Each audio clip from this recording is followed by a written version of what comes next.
Docházelo v minulosti k migracím často a jak takové migrace vypadaly?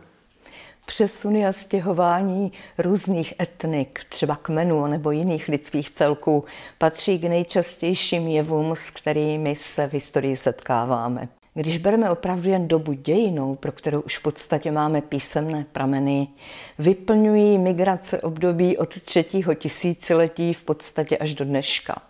Jsou případy, kdy šlo pouze o stěhování menších skupin, které přicházely na území jiných civilizací s jinou tradicí, kde žili lidé jiného jazyka, jiného náboženství. Takovému typu stěhování říkáme penetrace. Penetrující lidé se obvykle velmi brzy zžili s civilizací, na jejíž území přišli. Převzali její kulturu, především tehdy, když to byla kultura vyšší. Někdy se ovšem mohlo stát, že penetrujících skupin bylo nakonec tolik, že dokázali příslušnou civilizaci ovládnout. Tak tomu bylo například s kmeny Hyksosů, které přišly ze syropalestinské oblasti do Egypta. Další typ pohybu lidských skupin můžeme nazvat velkou migrací. Tady se rodí migrační vlna třeba stovky nebo dokonce i tisíce kilometrů od místa, kam nakonec dospěje. V pohybu se ocitají na velikých prostorách ne desítky nebo stovky, ale 10 000, ba 100 000 lidí. Můžeme si takovou velkou migraci ukázat například na případu germánských Vandalů. Jejich stěhování začíná na jihu Skandinávie. Došli nejprve kolem přelomu letopočtu do dnešního Slezska a ve 2. století do oblastí současného Rumunska. Ale když se do Evropy dostali ve 4. století Hunové, obrátil se tento směr stěhování Vandalů.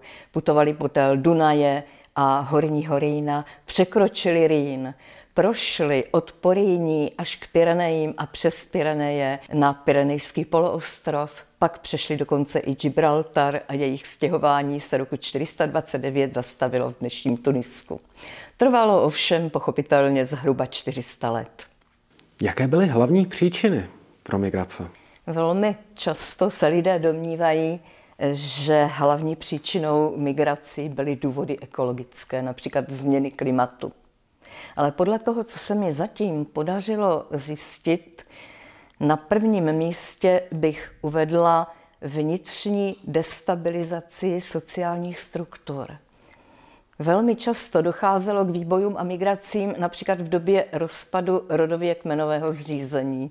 Tento rozpad a období před vznikem pevnějších státních útvarů byl pro migrace doslova živnou půdou, a to hned z několika důvodů. Vznikalo soukromé vlastnictví, které prolomilo někdejší jediné kolektivní vlastnictví půdy v rodově kmenové společnosti. Mnozí lidé se stávali bezzemky, jiní naopak velkostatkáři. Docházelo i k demografickému rozvoji a mladší synové rodin už se například nedostali k půdě, jejíž fond byl pro určitou kmenovou jednotku omezený. Všichni ti, kteří novou půdu, ať už z jakéhokoliv důvodu potřebovali, se mohli stát migranty, anebo těmi penetrujícími, o kterých jsme hovořili. Typickým lidem, který penetroval za půdou, byli Řekové v období 8. až 5. století před naším letopočtem. Stěhovali se ze svého domovského Řecka až do západního Středomoří, dokonce až na břehy jižní Francie a k Černomoří až k ústím řek Dunaje, Bugu, Dněpru anebo na poloostrov Krym.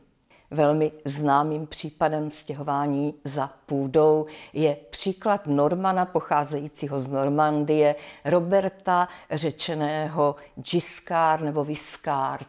Někdy se jeho jméno překládá právě jako poutník, ten, který bloudil v kruzích sem a tam, než se mu podařilo v jižní Itálii najít dostatek úrodné půdy i nebojovný lid, který se této půdy vzdal při setkání s normandskými ozbrojenými družinami. Normani, kteří v Itálii uspěli, podávali zprávy ostatním žijícím dosud v Normandii. A tak za nimi následovalo mnoho dalších bojovnických družin i mnoho rodin, až nakonec jižní Itálii ovládli.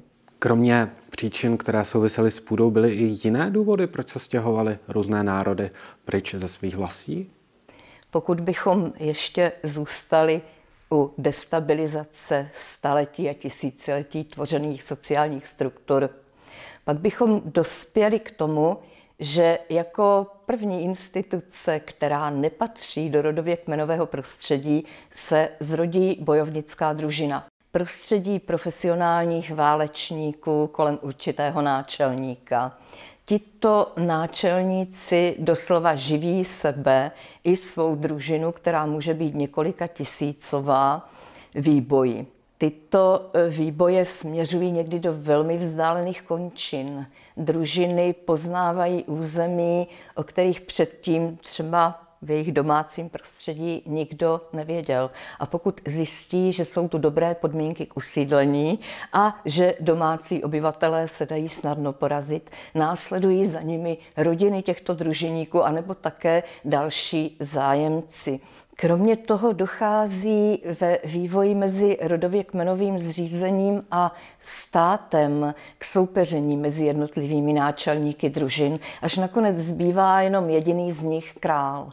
Ti poražení, nespokojení jsou i se svými příznivci a rodinami buď to vyhnáni, anebo odcházejí sami. A zase se z nich stávají migrující skupiny.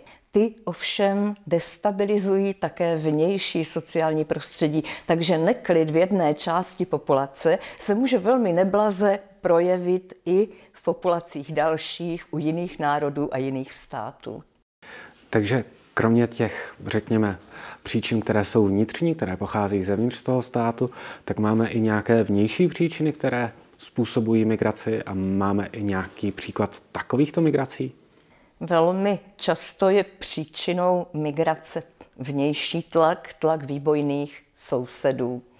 Ono je to vlastně, jako bychom obrátili tu první příčinu. V některé společnosti dojde k neklidu, neklid se projeví výbojností. Sousedé jsou někdy podmaněni, ale jindy ustupují a dávají se třeba i na velmi dlouhou cestu. Příkladem by mohly být asijští Hunové, kmeny Xiongnu. Na konci 3. století vytvořili severně od čínských hranic svůj stát, původně pevný a výbojný. Ale nakonec došlo vlastně k takovému soupeření mezi centrální mocí, mezi mocí tamnějších chánů a zbytky rodově kmenového zřízení. K této vnitřní slabosti se přidal tlak Číny, velmi silné v době známé dynastie Han. A noví soupeři, kteří vyvstali Xiongnuům ve kmenech Xianpi. Část Xiongnuů musela ustoupit. Jejich cesta začala v 1. století našeho letopočtu a skončila ve 4. století. Zhruba od severozápadní čínské hranice se dostali nejprve až k řece Donu a v 70. letech 4. století překročili. Byli tedy na cestách zhruba 200 let a prošli několik tisíc kilometrů. Dobrá, takže zde máme takové dvě hlavní skupiny příčin, vnitřní a vnější. A zdá se, že vlastně všechny tady tyto migrace byly spojeny hodně s nějakými negativními jevy.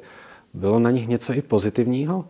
Negativní jevy tu samozřejmě najít musíme, protože všechny civilizace, které se ocitly v pohybu, ocitly se také mimo své běžné hospodářské zázemí, mimo prostor, kde mohly vytvářet svoji kulturu.